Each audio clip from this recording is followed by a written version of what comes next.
ఆంధ్రామిక్స్.com మిమ్మల్ని స్వాగతిస్తున్నది. బాలకృష్ణ బోయపాటి శ్రీను కొత్త cinema జయసింహలో heroines వేటకు ఫుల్ స్టాప్ పడిందనేది తాజా సమాచారం. ఈ మూవీకి దుబాయ్లో యాక్షన్ సీన్స్ షూట్ చేయడానికి అన్నీ రెడీ అయినా అఫీషియల్గా ఇంతవరకు హీరోయిన్స్ ఫైనలైజ్ కాలేదు.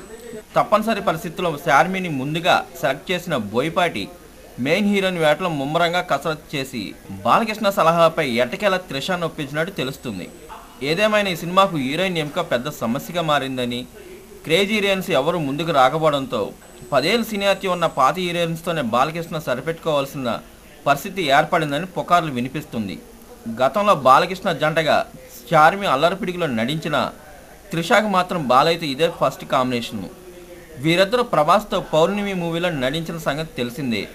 బాలయ్యతో త్రిషా చార్మి కాంబినేషన్ అఫీషియల్ అయితే మాత్రం మూవీ టైటిల్ అమావాస్య అవుతుందా అని అప్పుడే ఫిల్మ్ నగర్లో సెటైర్లు పుకార్లు చేస్తున్నాయి.